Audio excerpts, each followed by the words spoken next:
Istilah etika lingkungan ini sendiri berasal dari gagasan Aldo Leopold, yang dimana beliau merupakan ekolog kehidupan liar.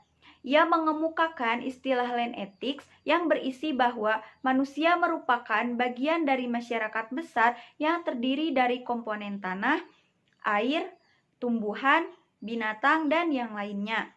Secara sederhananya, menurut Kastama, tahun 1992, etika lingkungan ini diartikan sebagai suatu sistem nilai yang menjadi pedoman perilaku manusia dalam hubungannya dengan lingkungan hidupnya.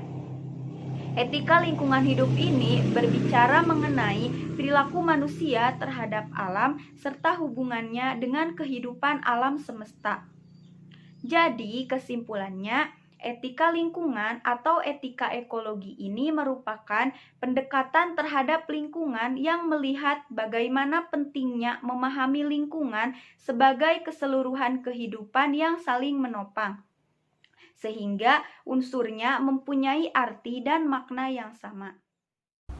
Selanjutnya, ada jenis-jenis etika pada lingkungan.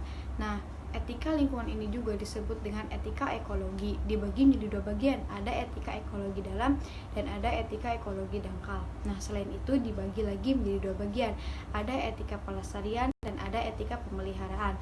Untuk etika pelestarian ini lebih menekankan terhadap usaha untuk melestarikan alam yang dianggap sebagai suatu kepentingan manusia. Nah, sedangkan pada etika pemeliharaan ini merupakan cara untuk mendukung dalam kegiatan pemeliharaan atau melestarikan alam yang dianggap sebagai suatu kepentingan bagi makhluk hidup.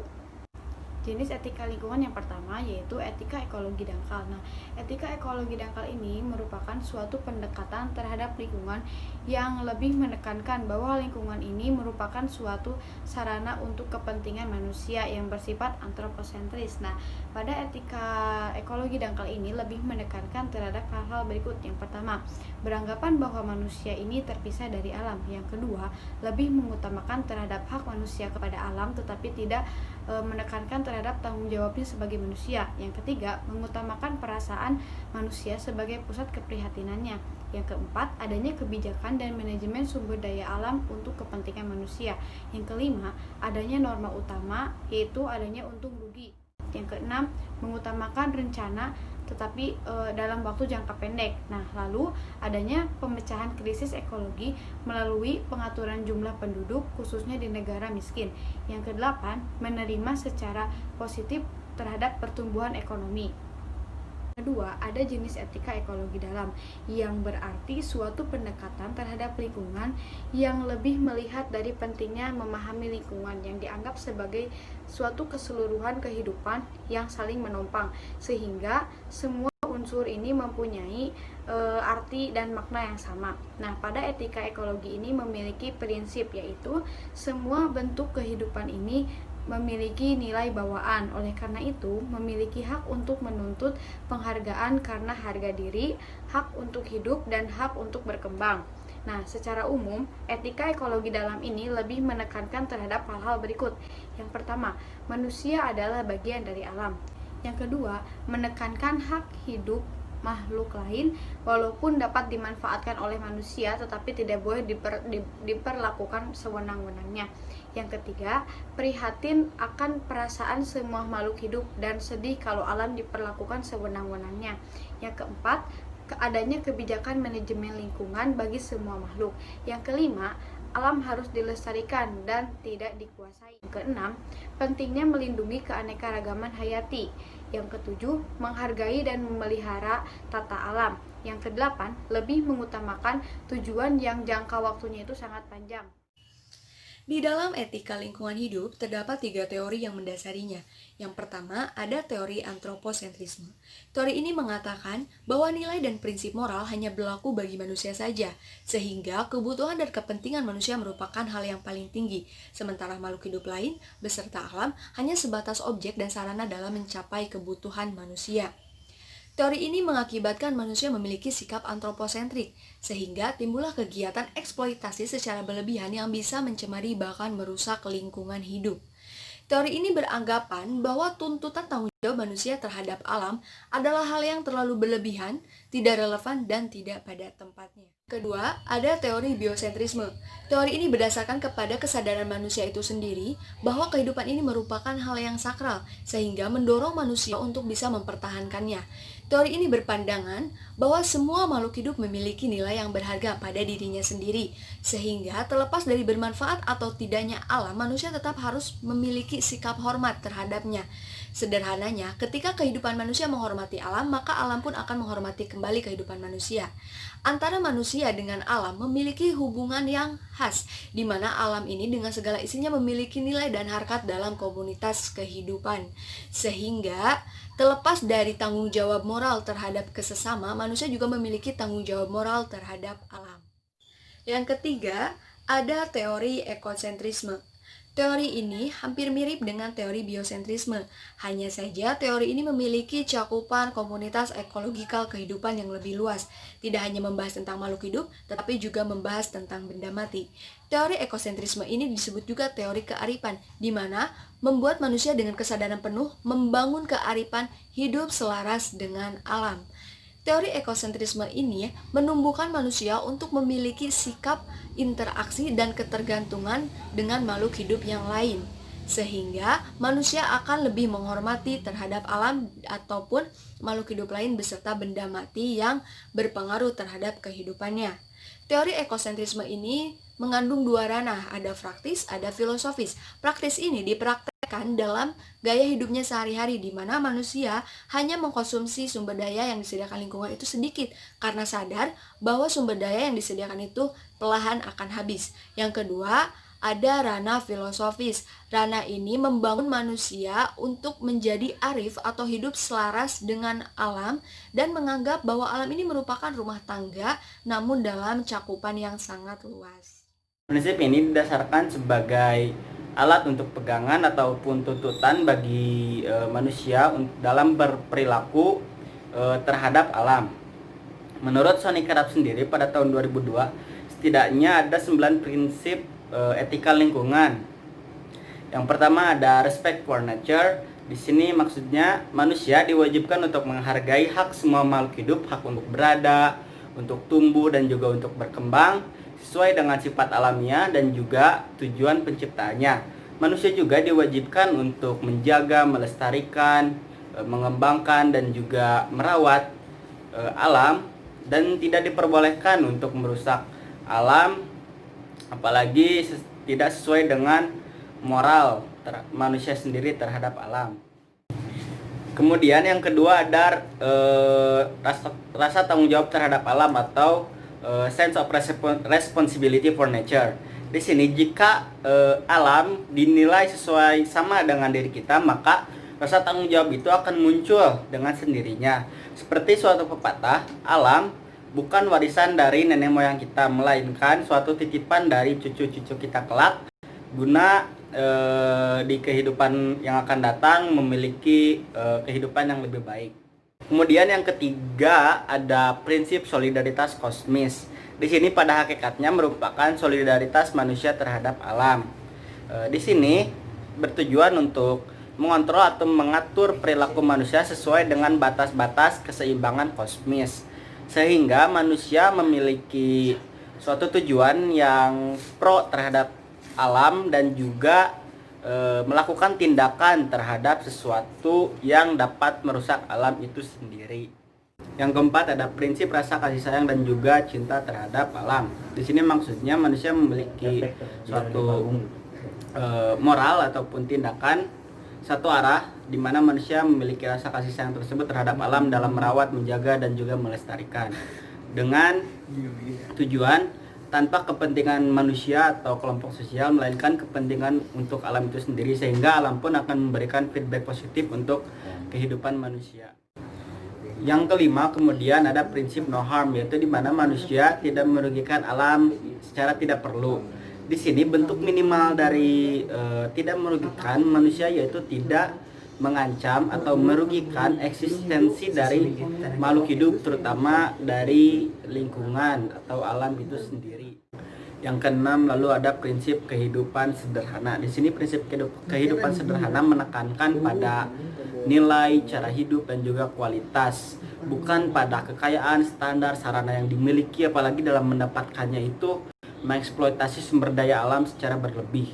Di sini prinsip hidup sederhana harus dapat dilakukan oleh semua orang guna menjaga ekosistem atau kelestarian lingkungan itu sendiri, dan juga menjaga sumber daya alam supaya tidak cepat habis ataupun sulit untuk diperbaharui lagi. Lalu yang ketujuh ada prinsip keadilan. Prinsip keadilan ini lebih ditekankan pada bagaimana manusia berperilaku adil terhadap sesama dalam pemanfaatan alam itu sendiri. Di sini prinsip keadilan berbicara pada bagaimana peluang atau akses setiap manusia sama dalam pengelolaan sumber daya alam dan juga pemanfaatannya, sehingga tidak terjadi suatu ketimpangan dan akhirnya tidak berdampak pada suatu sistem sosial di mana terjadinya ketimpangan dalam ekonomi. Yang kedelapan ada prinsip demokrasi. Prinsip demokrasi ini menekankan pada perbedaan, keanekaragaman, dan juga pluralisme, di mana prinsip demokrasi ini orang yang peduli terhadap lingkungan sudah pasti merupakan orang yang demokratis. Sebaliknya, orang yang demokratis mempunyai peluang besar bahwa dia adalah orang yang peduli terhadap lingkungan. Pemerhati lingkungan ini dapat berupa multikulturalisme, diverifikasi pola tanam, diverifikasi pola makan, dan juga lain sebagainya. Yang terakhir atau yang ke-9 ini merupakan prinsip integrasi moral.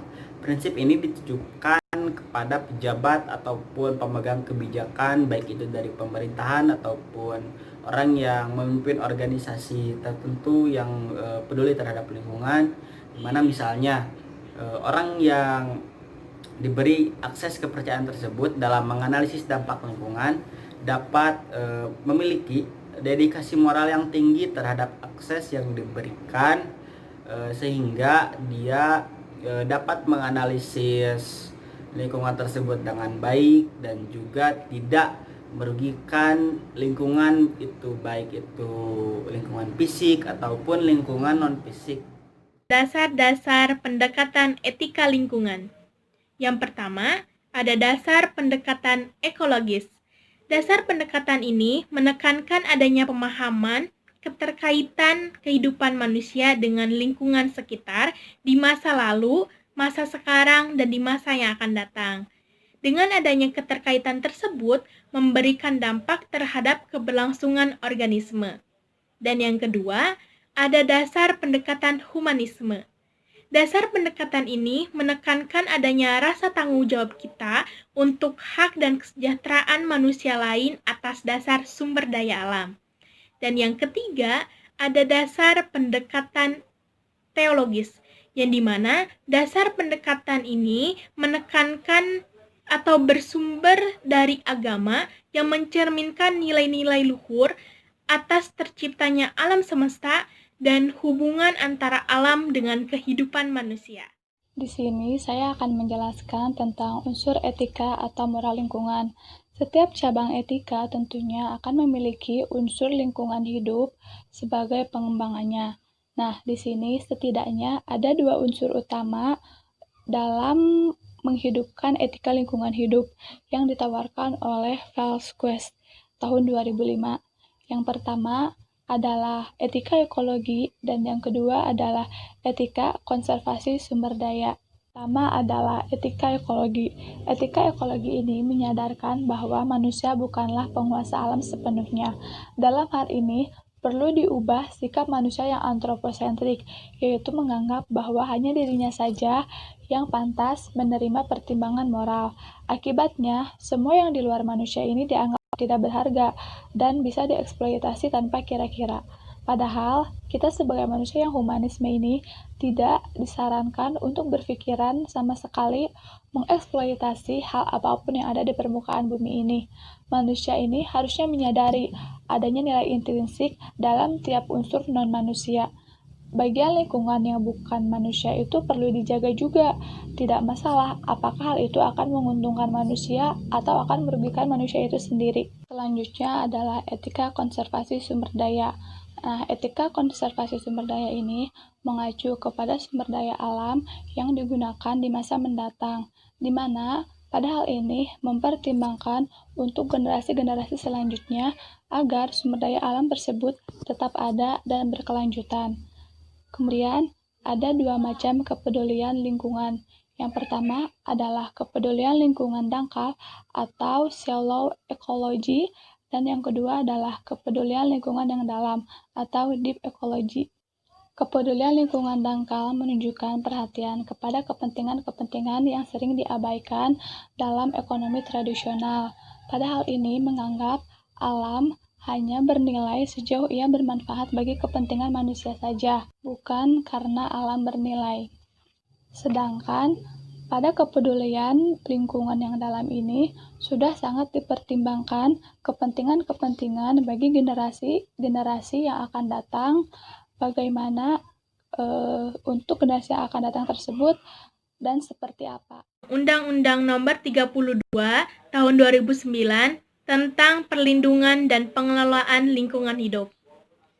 Pemerintah mengeluarkan undang-undang ini atau kebijakan ini untuk mengatasi adanya pencemaran dan kerusakan lingkungan hidup. Maka dengan dikeluarkannya kebijakan ini agar masyarakat atau warga tetap melindungi dan melestarikan lingkungan hidup. Di dalam undang-undang ini terdapat larangan-larangan atau sanksi-sanksi yang dimana jika warga atau masyarakat melanggarnya maka akan diberikan hukuman berupa denda dan penjara. Selanjutnya ada perilaku manusia terhadap lingkungan. Masalah lingkungan sangat berkaitan dengan manusia atau sistem. Rusaknya suatu sistem tersebut dengan sendirinya akan merusak kehidupan manusia. Merusak lingkungan berarti manusia membunuh dirinya sendiri, karena lingkungan bukan hanya tempat untuk kita hidup, akan tetapi disinilah satu-satunya pilihan untuk kita sebagai manusia akan tetap hidup. Menurut Frans Magnisuseno 1993, bahwa salah satu penyebab kerusakan lingkungan adalah sikap teknokratis, yaitu pola pendekatan manusia modern terhadap alam. Istilah teknokratis berasal dari bahasa Yunani, tekne yang artinya keterampilan dan kratein artinya menguasai. Jadi, secara umum artinya keterampilan untuk menguasai sesuatu. Sikap teknokratis pada intinya adalah sikap yang merampas dan membuang. Alam dibongkar dan diambil apa saja yang diperlukan tanpa memikirkan kerusakan atau dampak yang akan terjadi. Selanjutnya ada sikap dikotomis yang melihat dan menempatkan lingkungan terpisah dari kehidupan manusia. Sikap ini melihat manusia dan lingkungan dalam dua sudut pandang kepentingan yang berbeda. Melihat lingkungan tidak dalam kerangka yang utuh, integral, sebagai suatu sistem besar yang menyusun dan mengatur alam. Sikap ini pada akhirnya akan membawa pada suatu perilaku masa bodoh atau bodoh amat terhadap lingkungan sekitar, apalagi lingkungan luar sana. Menurut Frans Magnisuseno juga, kita sebagai manusia harus mempunyai sikap dan rasa tanggung jawab untuk memelihara keutuhan lingkungan. Yang pertama, manusia harus bisa menghormati alam. Alam tidak hanya dilihat sebagai sesuatu yang berguna bagi manusia, akan tetapi alam juga mempunyai nilainya sendiri. Kalau manusia terpaksa mempunyai proses-proses alam, dengan sangat rasa tanggung jawab, kita sebagai manusia harus bisa menjaga dan melestarikan lingkungan yang kita manfaatkan. Yang kedua, manusia harus menanamkan suatu kesadaran akan tanggung jawab, khususnya terhadap lingkungan lokal sendiri. Sebelum melihat lingkungan yang terjauh, kita yang bertempat tinggal di lingkungan kita sendiri harus bisa menjaga dan melestarikan keutuhan lingkungan agar tetap terjaga asri dan kelestariannya. Yang ketiga, manusia harus merasa bertanggung jawab terhadap kelestarian biosfer. Dalam konteks ini, yang dikembangkan adalah kesadaran yang mendalam bahwa kita sendiri adalah umat manusia termasuk ke dalam biosfer, yang merupakan bagian dari suatu ekosistem yang tidak boleh dan jangan terganggu keseimbangannya. Yang keempat adalah solidaritas. Dengan generasi-generasi yang akan datang harus menjadi acuan dalam pengelolaan lingkungan. Kita sebagai generasi sekarang harus bisa menjadi contoh untuk generasi-generasi yang akan datang atau di masa depan agar bisa selalu bertanggung jawab untuk menjaga kelestarian lingkungan. Yang kelima, adanya etika lingkungan hidup. Etika lingkungan hidup ini memuat larangan keras yang baru untuk tidak merusak, mengotori, meracuni, mematikan, menghabiskan, menyia-nyiakan, bahkan melumpuhkan alam sebagai atau keseluruhan. Etika ini diperuntukkan bagi kita manusia untuk tetap menjaga dan tidak merusak, apalagi sampai melumpuhkan ekosistem lingkungan tempat tinggal kita. Selanjutnya, yang keenam, perlu dikembangkannya prinsip proporsionalitas. Prinsip ini yaitu adanya pembangunan, pasti sedikit banyak akan merubah atau merusak lingkungan. Dalam hal ini harus diperhatikan urgensi suatu program dengan akibat atau kerusakan lingkungan yang akan ditimbulkan. Dengan adanya prinsip ini, kita sebagai manusia bisa dapat memperkirakan atau menjaga dampak dan meminimalisir kerusakan lingkungan yang akan terjadi jika kita membangun suatu pembangunan di wilayah tertentu. Penerapan dan implementasi etika lingkungan hidup. Sikap ramah lingkungan perlu dibina sejak dini dan harus menjadi kebiasaan bagi setiap individu agar dapat menerapkan etika-etika lingkungan hidup dalam kehidupan dalam lingkungan keluarga, lingkungan sekolah, maupun di lingkungan masyarakat. Hal ini perlu dilakukan dengan kiat-kiat sebagai berikut. Penerapan etika lingkungan hidup di lingkungan keluarga. Berikut ini merupakan kiat-kiat yang bisa dilakukan oleh lingkungan keluarga untuk dapat menumbuhkan rasa cinta terhadap lingkungan kepada anak sejak dini. Di antaranya adalah sebagai berikut. Yang pertama, menanam pohon dan memelihara bunga di pekarangan rumah. Hal ini bisa dilakukan oleh orang tua dalam rangka untuk menumbuhkan rasa cinta terhadap lingkungan kepada anak melalui pemberian tanggung jawab kepada anak untuk merawat pohon dan juga tanaman-tanaman yang berada di sekitar pekarangan rumah. Yang kedua, membiasakan diri untuk membuang sampah kepada tempatnya. Hal ini bisa dimulai dari lingkungan keluarga, dari orang tua yang bisa menerapkan hal tersebut kepada anak-anaknya sehingga nanti anak-anaknya akan dapat mengikuti kebiasaan-kebiasaan yang telah diterapkan sejak dini, yaitu membuang sampah kepada tempatnya. Yang ketiga adalah membiasakan diri memberikan tanggung jawab kepada anak untuk menyapu rumah dan juga menyapu pekarangan rumah. Memberikan pekerjaan sederhana kepada anak seperti membersihkan pekarangan rumah ataupun teras. Hal ini bisa menumbuhkan rasa tanggung jawab dan juga rasa cinta anak terhadap lingkungan sekitarnya. Hal yang paling sederhana yang bisa dilakukan adalah peduli terhadap lingkungan rumah. Hal ini dapat dilakukan dengan penerapan kebiasaan-kebiasaan kecil yang diberikan oleh orang tua kepada anak-anaknya. Yang kedua adalah penerapan etika lingkungan hidup di lingkungan sekolah. Hal ini bisa dilakukan dengan hal-hal sederhana seperti salah satunya adalah memberikan pelajaran mengenai lingkungan hidup dan juga etika lingkungan hidup kepada peserta didik melalui kegiatan-kegiatan yang konkret seperti salah satunya adalah mengadakan diskusi mengenai isu-isu terkini daripada lingkungan hidup, lalu selanjutnya pengelolaan sampah, lalu selanjutnya penanaman pohon, kegiatan piket dan juga Jumat bersih yang biasa dilakukan di persekolahan merupakan sebuah usaha dan juga wujud dan upaya untuk dapat menanamkan rasa cinta terhadap lingkungan di ranah persekolahan. Penerapan etika lingkungan hidup di lingkungan masyarakat merupakan akhir atau goals daripada penerapan-penerapan sebelumnya, yakni penerapan di lingkungan keluarga dan juga lingkungan sekolah.